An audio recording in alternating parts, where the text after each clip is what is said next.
Hello everyone, स्वागत है आप सभी का। मेरा नाम है दिव्या कारपेंटर। इस वीडियो में हम एमपी टेट वर्ग 2, एमपी टीएसटी वर्ग 2 मध्य प्रदेश टीचर जो पात्रता परीक्षा होती है और जो चयन परीक्षा होती है, सिलेक्शन टेस्ट जो होता है, उसमें सोशल साइंस, सामाजिक विज्ञान एज ए सब्जेक्ट को हम कैसे अप्रोच करें, कैसे उसकी रणनीति बनाएं और क्या क्या रिसोर्सेज फॉलो करें। मेन तो ये है कि क्या क्या रिसोर्सेज फॉलो करें, इसके बारे में मैंने ज्यादा बात करी है इस वीडियो में।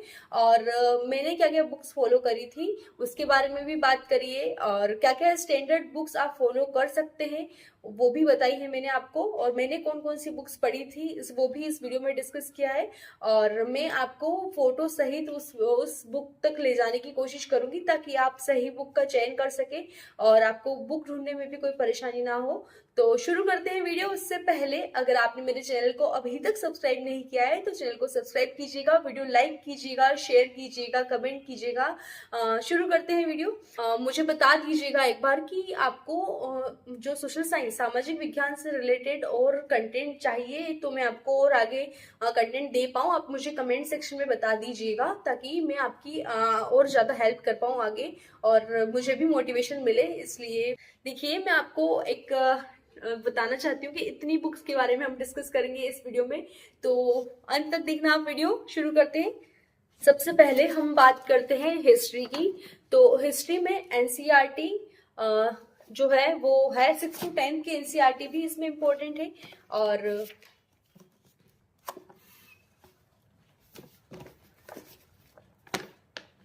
6 to 8 तक जो है वो अवर पास्ट, हमारा अतीत करके बुक है, तो वो आप देख सकते हैं। और उसके साथ साथ 6 to जैसे 6 to 8 में पहले अवर पास्ट 1 2 3 3 पार्ट है। ये देखिए, ये वाले उसमें हमारा अतीत करके ये है और ये 6 to 8 तक है। और उसके साथ साथ ये तो देखो आप, न्यू एनसीईआरटी है। मतलब न्यू एनसीईआरटी से मेरा मतलब है कि कोविड के पहले की है, कोविड के बाद वाली आप मत लीजिएगा क्योंकि उसमें सिलेबस बहुत कम कर दिया है और इतने कम सिलेबस से काम नहीं चलेगा। तो मैं कहूंगी 6 to 8 की जो हिस्ट्री की है वो आप कोविड के पहले वाली ही ले सकते हैं, कोविड के बाद वाली मत लीजिएगा। और अगर आपको ओल्ड एनसीईआरटी पढ़नी है, देखिए ओल्ड एनसीईआरटी से बेहतर कुछ नहीं है। तो रोमिला थापर की 6th की तो एंशियंट इंडिया है और मतलब प्राचीन काल, प्राचीन भारत है।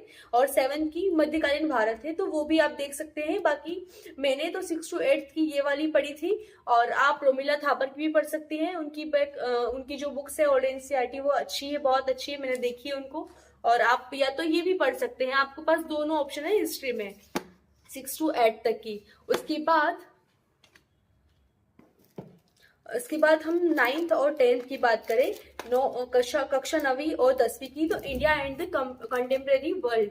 तो इसमें भारत और समकालीन विश्व, इसका 9th में है पार्ट 1 और पार्ट 2 जो है वो 10th में है। और मैं ये कहूंगी कि ये बुक आपके लिए, ये जो 2 बुक्स है ये आपके लिए बहुत इंपॉर्टेंट है। क्यों? क्योंकि जैसे अभी टीएसटी जो सिलेक्शन टेस्ट हुआ था 2025 में, उसमें जर्मनी यूनिफिकेशन, इटली यूनिफिकेशन से क्वेश्चन था और फ्रेंच रिवॉल्यूशन से शायद 2 क्वेश्चन थे, जैसा मुझे याद है। और फ्रेंच रेवोल्यूशन से भी क्वेश्चन आए थे। तो ये बुक्स आपके लिए दोनों बहुत इंपॉर्टेंट है और इसमें डिटेल में दे रखा है। और उसके साथ साथ अगर आपको वर्ल्ड हिस्ट्री और भी डिटेल में पढ़नी है तो NCERT story of civilisation class 10 की है, अर्जुन देव की है, सभ्यता की कहानी, ये 2 पार्ट में है, तो आप उनको भी रेफर कर सकते हैं। स्टोरी ऑफ सिविलाइजेशन, सभ्यता की कहानी, अर्जुन देव की बुक है और ये ओल्ड एनसीईआरटी है। तो अगर आपको वर्ल्ड हिस्ट्री और डिटेल में जाना है तो आप वो भी पढ़ सकते हैं, बहुत अच्छी किताबें हैं। और 9th और 10th आप कोविड के बाद की मत लीजिएगा, कोविड के बाद उसमें बहुत सिलेबस कम हो गया है और कोविड के बाद की पढ़ने का कोई मतलब नहीं है। आप उसके पहले की पढ़िए क्योंकि हमारे लिए थोड़ी सिलेबस कम हुआ है, तो हमें तो और जितना ज्ञान हो सके उतना, जितना नॉलेज ज्यादा हो सके उतना लेना चाहिए। इसलिए मैं कहूंगी कि आप ओल्ड एनसीईआरटी पे जाएं। और अगर आप स्टोरी ऑफ सिविलाइजेशन नहीं पढ़ रहे हैं तो India and contemporary world, Bharat और समकालीन विश्व, ये पढ़िए और कोविड के पहले की पढ़िए। तो यही है और बहुत अच्छे से समझाया हुआ है इसमें, जैसे फ्रेंच रिवॉल्यूशन और ये बहुत अच्छे से जैसे नेशनलिज्म और राष्ट्रवाद और ये सारी चीजें हैं, ये राइज ऑफ नेशनलिज्म यूरोप के बारे में और औद्योगिकीकरण से रिलेटेड है। तो बहुत अच्छी किताब है और ये इनके जो चैप्टर है वो तो बहुत कम है, पर ये किताब अच्छी खासी है और आपको जो भी है हिस्ट्री से रिलेटेड बहुत अच्छा मिल जाएगा। और अगर आपको विश्व इतिहास से रिलेटेड भी जानना है तो वो स्टोरी ऑफ सिविलाइजेशन जो अर्जुन देव की, मैं ऑथर इसलिए बता रही हूँ ताकि आपको ढूंढने में आसानी हो। तो अर्जुन देव की जो बुक है सभ्यता की कहानी, वो बहुत बढ़िया है और आपको डिटेल में अच्छे से मिल जाएगा आपको। और इसके अलावा जैसे अगर आप ओल्ड एनसीईआरटी पढ़ लेते हैं अर्जुन देव की किताब, और जैसे मैंने बताया आपको रोमिला थापर की बुक्स है, तो उसके बाद आपको जैसे वर्ल्ड हिस्ट्री के लिए तो मैं कह सकती हूँ कि आपको और कहीं जाने की जरूरत नहीं पड़ेगी और वर्ल्ड हिस्ट्री इससे आप कवर कर लीजिएगा। अगर एक आध क्वेश्चन छूट भी जाता है तो वो कोई बड़ी बात नहीं है, क्योंकि 100 मार्क्स किसी के नहीं आते हैं। तो इसलिए नहीं आते हैं क्योंकि हमें मैक्सिमम जहाँ से मिल रहा है वहां उस तरफ जाना चाहिए। तो आप इसको बार बार पढ़ते रहिए और मैं आपको एंड में बताती हूँ कि जो हिस्ट्री है वो जो एनसीईआरटी है वो आपको कैसे पढ़नी है।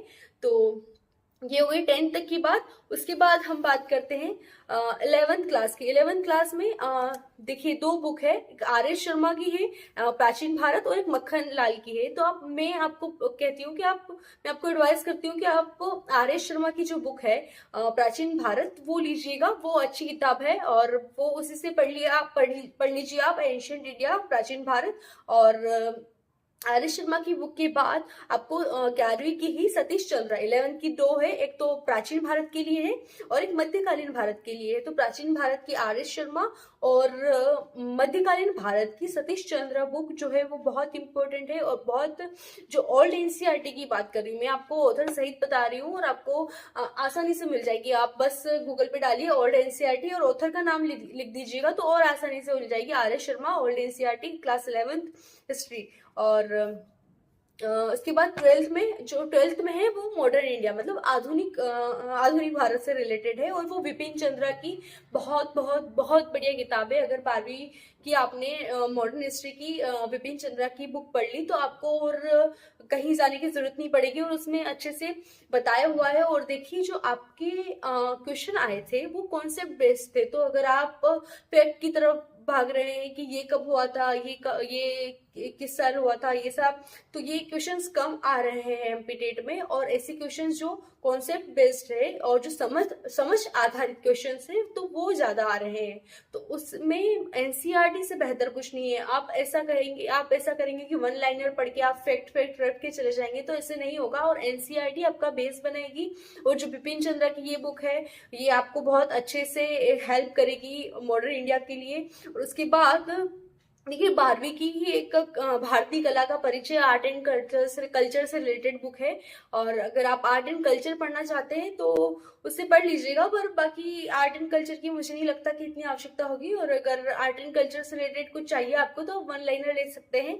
और आप लुसेंट की जो है वो, जैसे लुसेंट सामान्य ज्ञान में सब्जेक्ट वाइज दे रखा होता है तो आप वो पढ़ सकते हैं। आपको कम टाइम में उसको ज्यादा फायदा मिल सकता है उस किताब से, क्योंकि आर्ट एंड कल्चर से रिलेटेड जो आता है वो फैक्ट आता है और कॉन्सेप्ट बेस्ड क्वेश्चन आते हैं वो आधुनिक भारत से आते हैं, मध्यकालीन भारत से आते हैं और प्राचीन भारत से आते हैं। तो कक्षा 11वीं की प्राचीन भारत और मध्यकालीन भारत जो है आर.एस. शर्मा और सतीश चंद्रा की इंपॉर्टेंट है। और उसके बाद विपिन चंद्रा की 12वीं की क्लास 12 की आधुनिक भारत बहुत इंपॉर्टेंट है। तो आप उसको पढ़कर जरूर जाना। और आपको लग रहा है कि ये एनसीईआरटी से ही कैसे कवर हो जाएगा, पर मेरी बात मानिए होगा और आप उसको बार बार पढ़िएगा तो जरूर होगा। उसके बाद जैसे अगर आपको मैं एक बुक रिकमेंड तो क्या, पर अगर आपको बिपिन चंद्रा आपने पढ़ ली और उसके बाद देखिए मेरा सबसे पहले आपको एक डिस्क्लेमर दे देती हूँ कि एनसीईआरटी अगर आपने पढ़ ली, एनसीईआरटी अगर आपने 2 बार पढ़ ली, उसके बाद उसके नोट्स बना लिए, एनसीईआरटी के नोट्स को रिवाइज कर लिया, उसके बाद अगर आपको उसके बाद कुछ चाहिए, NCERT is the first priority. आपको सबसे पहले एनसीईआरटी ही पढ़ना है। एनसीईआरटी के अलावा आपको सबसे पहले कहीं नहीं जाना है। सबसे पहले एनसीईआरटी पढ़िए, उसके नोट्स बनाइए। 2 बार एनसीईआरटी पढ़ेंगे आप, उसके बाद उसके नोट्स बनाएंगे, उन नोट्स को अच्छे से पढ़ेंगे। उसके बाद भी अगर आपको लगता है कि बुक्स कम पढ़ रही है आपके लिए और आपको एक कदम आगे जाना है तो ये modern brief history of modern India spectrum करके बुक आती है, ये स्पेक्ट्रम लिखा हुआ है यहाँ पे, तो आप इसको पढ़ लीजिएगा। स्पेक्ट्रम पढ़ना नहीं है पूरी, इसमें मतलब ये बहुत ऐसे चौड़ी है, पर मोटी बुक है, पर बाकी ये इसकी जो लंबाई है वो कम है, तो इतनी नहीं है जितनी आपको लग रही है। और स्पेक्ट्रम की खास बात ये है कि इसमें जो चैप्टर दे रखे हैं उनके बाद ये समरी दे रखी है, और ये जैसे बहुत बड़ा चैप्टर है उसकी समरी बहुत छोटी छोटी सी है। कौन सा युद्ध कब हुआ था, और इसकी बुक ऑनलाइन अवेलेबल है, आप देख लीजिएगा, कहीं भी मिल जाएगी आपको। अगर ऑफलाइन भी मिले तो आप ले लीजिए, कोई प्रॉब्लम नहीं है। और जैसे कोई भी चैप्टर है तो उसकी बहुत अच्छी, अगर आपको रिवीजन करना है तो आप इससे कर सकते हैं। आखिरी में इसको बुक को पूरी पढ़ने की आपकी आवश्यकता नहीं है। और जैसे ये भारत छोड़ो आंदोलन, क्विट इंडिया मूवमेंट का इसने दे रखा है। और ये देखिए आप, बहुत अच्छे से, मतलब यहाँ इतना बड़ा चैप्टर था, इसमें यहाँ से और इतना इसने खत्म कर दिया है। मतलब पूरा अगर आपको फैक्ट जाना है, फैक्ट नहीं, इसमें मैं कहूँगी कॉन्सेप्ट भी दे रखे हैं और बहुत छोटे छोटे दे रखे हैं। तो आप अगर आपको रिवीजन पर्पज से कहीं जाना है तो आप ये पढ़ सकते हैं। आपको और दिखा देती हूँ मैं।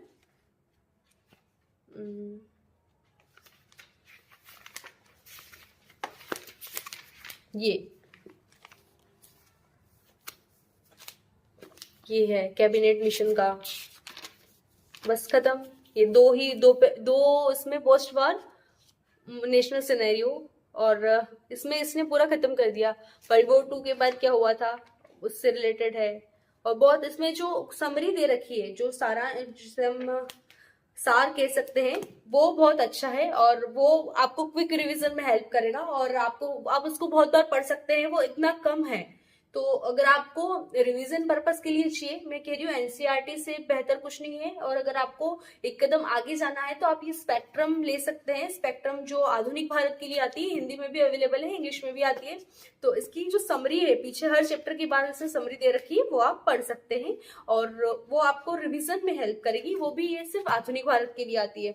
उसके बाद अगर आप वर्ल्ड हिस्ट्री के लिए आपका जो 9वीं और 10वीं क्लास 9th और 10th की भारत और समकालीन विश्व है, उसके अलावा आपको नहीं करना है, और उसको अच्छे से कर लीजिए, उसका अच्छे से रिवीजन कर लीजिए, उसके नोट्स बना लीजिए, वो आपको बहुत हेल्प करेंगे। और बस यही है। और जैसे अगर आपको प्राचीन भारत में जाना है तो 11वीं की जो है, ये जो एंशियंट प्राचीन भारत है, RS शर्मा, वो कर सकते हैं। और उसके साथ साथ मतलब अगर आपको ये नहीं जम रही है और आपको कुछ ये बहुत ब्लैक एंड व्हाइट बुक आती है RS शर्मा, तो आप तमिलनाडु एनसीईआरटी की जो प्राचीन भारत जिसमें दे रखा है, वहां पे देख लीजिएगा। 11वीं 12वीं में से प्राचीन भारत किसी एक में दे रखा है, तो तमिलनाडु एनसीईआरटी आप कर सकते हैं। उसमें बहुत मतलब अच्छा कलरफुल है, तो आपको अच्छा लगेगा उसको पढ़ने में, क्योंकि जो RS शर्मा है वो थोड़ा सा ऐसे ब्लैक एंड व्हाइट में आती है, और थोड़ा से छोटे छोटे लिखे हुए हैं उसमें, तो आपको अगर आपको जाना हो। और जैसे मध्यकालीन भारत है, मिडिवल हिस्ट्री जो है, मिडिवल हिस्ट्री इंडिया की, उसके बारे में आप उसको अगर आपने एनसीईआरटी से पहले कवर किया, उसके बाद अगर आपको ऐसा लगे कि एनसीईआरटी में फैक्ट कम है और आपको मतलब डिटेल में जाना है, क्योंकि मिडिवल हिस्ट्री जो मध्यकालीन भारत है उससे इतने क्वेश्चन नहीं आते हैं, तो आप लूसेंट से, जैसा मैंने बताया सामान्य ज्ञान वाली, उससे कर सकते हैं। लूसेंट के सामान्य ज्ञान की जो बुक आती है उसमें हर सब्जेक्ट का दे रखा होता है, तो आप मिडिवल हिस्ट्री यानी कि जो मध्यकालीन भारत है उसको आप वहां से कर सकते हैं। उसके बाद हम ज्योग्राफी की बात करेंगे। ज्योग्राफी में 6 to 10th है ही, मतलब ये मेरे को मुझे 8th क्लास की बुक नहीं मिल पाई है, पता नहीं कहाँ रख दी मैंने। तो ये है, मैंने सारी पढ़ी हुई है। और ये जो 6 to 10th की ज्योग्राफी है और 6 to 8th में बहुत कम दे रखा है, तो आप इनको एक एक दिन में और आधे दिन में भी मैं कहूँगी खत्म कर सकते हैं। देखिए जैसे ये 6th क्लास की है, इसमें तो कुछ ज्यादा है ही नहीं, 60-65 पेज है, तो आप इसको आराम से कर सकते हैं। और देखिएगा इसमें कुछ इंपॉर्टेंट पॉइंट मिले आपको, तो आप उसको अंडरलाइन कर लीजिए और बाद में नोट्स बना लीजिएगा उसके। और नोट्स कैसे बनाए एनसीईआरटी की, उसका भी मैंने वीडियो बना रखा है, तो मैं आपको डिस्क्रिप्शन में दे दूंगी ताकि आप उसको भी चेक कर सकें। और ये है 6th क्लास की। और उसके बाद ये 7 की, ये भी बहुत पतली है, आप इसको भी एक दिन में खत्म कर सकते हैं। और उसके बाद 8 की मुझे नहीं मिली, और 8 की भी ऐसी ही है, और 8th में भी मतलब आप एक दिन में ही खत्म कर सकते हैं उसको, और कुछ ऐसे पॉइंट्स बहुत कम मिलेंगे और आप उसको नोट्स बनाने लायक, आप उसको डायरेक्ट अंडरलाइन करके नोट्स बना लीजिएगा। उसके बाद 9th की, और ये 10th की ज्योग्राफी है ना। तो ठीक है। और ज्योग्राफी में जो इम्पोर्टेंट है वो है 11th और 12th की ज्योग्राफी। 11th ज्योग्राफी में कहूँगी आपकी कि इतनी मतलब इतना अच्छे से उसको एक्सप्लेन कर रखा है उसमें। मेनली तो जो विश्व भूगोल है और वर्ल्ड ज्योग्राफी जो है वो कवर की गई है, जैसे फंडामेंटल्स ऑफ फिजिकल ज्योग्राफी, भौतिक भूगोल के मूल सिद्धांत, ये किताब है। और इस किताब में इतना अच्छे से भौतिक भूगोल के फिजिकल जो ज्योग्राफी है उसके बारे में बताया है कि देखिए, मैंने इसको भी पढ़ा था, और मैंने एक जीसी लियोंग करके बुक आती है, जीसी लियोंग, जीसी लियोंग की बुक आती है ऑक्सफोर्ड इंडिया की, तो इसको पढ़ा था। 11th की एनसीईआरटी ज्योग्राफी की जो है, और इसमें कोई विशेष अंतर नहीं है। मैंने डबल पढ़ के मुझे ऐसा लगा कि मुझे वापस, क्योंकि मैंने 11th एनसीईआरटी के नोट्स बना लिए थे, उसके बाद मुझे लगा कि क्यों ना मैं एक मतलब वर्ल्ड ज्योग्राफी की एक बुक ऐसी पे जाऊं जिसमें अच्छा से दे रखा है। देखिए, मैंने पढ़ भी रखी है इसको, इससे निशान बना रखे। और ये इसमें और उसमें कोई विशेष अंतर नहीं है। तो आप क्योंकि एनसीईआरटी बुक्स बना रही है, आप सोच रहे हो एनसीईआरटी मतलब इसमें और इसमें कोई फर्क ही नहीं है, कुछ विशेष फर्क नहीं है, और एग्जाम में तो एनसीईआरटी का ही पूछा जा रहा है। तो मैं कहूंगी कि आप, क्योंकि मैं आपको एनसीईआरटी का इम्पोर्टेंस बताने के लिए ये बता रही हूँ, और बहुत अच्छी किताब है फंडामेंटल्स ऑफ फिजिकल ज्योग्राफी। और इसके बाद क्लास 12 की 2 ज्योग्राफी की किताब है, इंडिया फिजिकल एनवायरनमेंट, भारत भौतिक पर्यावरण। तो ये बुक भी इम्पोर्टेंट है, और ये दोनों बुक ही इम्पोर्टेंट है, और आप अच्छे से इनको पढ़िए। और आप इनके जो इन पे डिपेंड मतलब पूरा इन पे भरोसा कीजिए कि हाँ, इनमें से क्वेश्चंस आएंगे, और कॉन्सेप्ट बेस्ड बहुत अच्छे से इसमें समझा रखा है, तो आप इनको पढ़िए। उसके बाद क्लास 12 की 2 किताबें हैं, फंडामेंटल्स ऑफ ह्यूमन ज्योग्राफी, ये मानव भूगोल से रिलेटेड है, और भारत लोग और अर्थव्यवस्था, इंडिया पीपल एंड इकोनॉमी। तो ये दोनों किताब भी, जैसे ये भारत लोग और अर्थव्यवस्था तो इंडियन ज्योग्राफी से रिलेटेड है, तो आप इसको पढ़िए। और ह्यूमन ज्योग्राफी से रिलेटेड भी जो मानव भूगोल है उससे रिलेटेड भी है, तो आप उसको भी पढ़िए। ये चारों किताबें किसी एक ग्रंथ मतलब बहुत इनका जो क्वालिटी वाइज जो वो बता रही हूँ, मैं ये नहीं कह रही हूँ कि बहुत बड़ी है तो आपको ग्रंथ टाइप है, पर ये इतने अच्छे से इसको बता रखा है, हमको ऐसा लगता है कि हमने एनसीईआरटी पढ़ी हुई है, और ऐसा नहीं है, क्योंकि 11th 12th की एनसीईआरटी तो हम वैसे भी नहीं पढ़ते हैं, और इतने अच्छे से इसमें बता रखा है। इसमें जो 4 ज्योग्राफी की किताब हो रही है, तो बहुत अच्छी है, और आपको बहुत अच्छा फायदा करेगी ये। उसके बाद हम पॉलिटिकल साइंस की बात करते हैं, या फिर पॉलिटी कह लीजिए, पॉलिटिकल साइंस कह लीजिए, क्योंकि अभी तो ये पॉलिटी है 6 to 8 तक। उसके बाद जैसे ये आगे बढ़ती है 12वीं तक पहुंचती है, पॉलिटिकल साइंस बन जाती है, इसमें पॉलिटिकल थ्योरी, राजनीतिक सिद्धांत आने लगते हैं, इसलिए मैं आपको पॉलिटिकल साइंस और पॉलिटी दोनों नाम से इसको बुला रही हूँ। और सोशल एंड पॉलिटिकल लाइफ, सामाजिक और राजनीतिक जीवन, ये क्लास 6 की किताब है, और कुछ ज्यादा इसमें है नहीं, पर आप इसको अच्छे से पढ़ लीजिएगा। मैं इसलिए कह रही हूँ ज्यादा इसमें है नहीं, क्योंकि आप इसको एक दिन में खत्म कर सकते हैं। और मैं आपको कहूंगी कि श्योरली आपको, जैसे आप कह रहे हो कि 6 की क्या पढ़ना है एनसीईआरटी पर, मैं आपको एकदम 100% कह सकती हूँ कि आपको इनमें से इन सारी जो 6 की आप है जो बुक्स है, उनमें से आप एक आध पॉइंट आपको ऐसा मिल जाएगा कि ये तो मैंने कभी पढ़ा ही नहीं, मतलब मैंने क्या किया 6 में, ऐसा आपको लगेगा। और बस एक बार आप पढ़ लीजिए, इसको अच्छे से पढ़िए, और नोट्स बनाइए इनके, और अंडरलाइन करते करते नोट्स बनाइए। उसके बाद 7 की ये इसका पार्ट 2, जो 6 की है उसका पार्ट 2 ये है 7 की, इसको भी आपको पढ़ना है। उसके बाद ये 8 की किताब है, सोशल एंड पॉलिटिकल लाइफ से रिलेटेड ही, इसको भी पढ़िए आप। उसके बाद ये 9th की है, डेमोक्रेटिक पॉलिटिक्स, इसको भी पढ़िए आप। लोकतांत्रिक राजनीति होगा इसका। और उसके बाद ये डेमोक्रेटिक पॉलिटिक्स की पार्ट 2। तो जो 6 to 10 की पॉलिटिक्स की एनसीईआरटी है, उसमें मतलब बहुत ज्यादा नहीं दिया हुआ इन्फॉर्मेशन, तो आपको इनको पढ़ के जल्दी से खत्म करना है। उसके बाद वहां पर आ जाना है, 11th 12th की एनसीईआरटी पर आ जाना है। तो जो पॉलिटी की 11-12 के एनसीईआरटी इसके बारे में बात करते हैं। पहला तो इंडियन कॉन्स्टिट्यूशन एट वर्क, यानी कि भारत का संविधान, सिद्धांत और व्यवहार। इंडियन कॉन्स्टिट्यूशन एट वर्क, इसमें भी कॉन्सेप्चुअल बातें करी हुई है और इसको भी आपको पढ़ के खत्म करना है। इसमें भी ये ज्यादा बड़ी बुक नहीं है। उसके बाद राजनीतिक सिद्धांत, पॉलिटिकल थ्योरी, इसको आपको अच्छे से पढ़ना है। इन दोनों को ही आपको अच्छे से पढ़ना है। और जो ये राजनीतिक सिद्धांत है इसके बारे में, क्योंकि अभी जो वर्ग 2 चयन परीक्षा का सिलेबस अपडेट हुआ था उसमें पॉलिटिकल थ्योरी के बारे में पूछा हुआ था। और पॉलिटिकल थ्योरी आपकी इससे तो पूरी कंप्लीट तो कवर नहीं होगी। आपको इसके अलावा भी पॉलिटिकल थ्योरी के लिए आप कोई यूट्यूब चैनल या फिर बुक्स पर जा सकते हैं, किसी टॉपिक स्पेसिफिक। मतलब आपको ऐसा नहीं कि पूरी पॉलिटिकल साइंस पढ़नी है, आपको जो आपके सिलेबस में लिखा हुआ है वो पॉइंट, जैसे डेमोक्रेसी क्या होती है और पार्लियामेंट्री फॉर्म ऑफ डेमोक्रेसी, मतलब संसदीय प्रणाली जो होती है, संसद पार्लियामेंट्री फॉर्म ऑफ डेमोक्रेसी क्या है, तो उसमें जैसे क्या क्या उसके कैरेक्टरिस्टिक्स है, मतलब क्या क्या उसके गुण है संसदीय प्रणाली के, तो उसके बारे में बात करेंगे। और जैसे प्रेसिडेंट वाली जो होती है उसमें भी क्या क्या होती है, उसमें क्या जुडिशरी जो हमारी न्यायपालिका है वो इंडिपेंडेंट होती है या फिर निर्भर होती है लोकसभा पे, राज्यसभा पे, इस टाइप की चीजें आ रही है। तो ये कोई आपको कोई कॉन्स्टिट्यूशन में नहीं लिखा हुआ, ये तो आपको राजनीतिक सिद्धांत जब आप पढ़ेंगे कि लोकतंत्र क्या होता है तो तब आपको पता चलेगा। और जैसे गणतंत्र क्या होता है, लोकतंत्र के बहुत सारे ऐसे कि भाई ये कॉन्स्टिट्यूशन में लिखा हुआ है, ये जो संविधान में लिखा हुआ है, इसमें से लोकतंत्र के क्या क्या पॉइंट्स है, लोकतंत्र के कौन कौन सा पॉइंट लोकतंत्र डिफाइन करता है, ऐसी चीजें पूछी जा रही है। तो ये आपको जैसे नाजीवाद क्या होता है, वो फासिज्म क्या होता है, इससे रिलेटेड पूछे जा रहे हैं।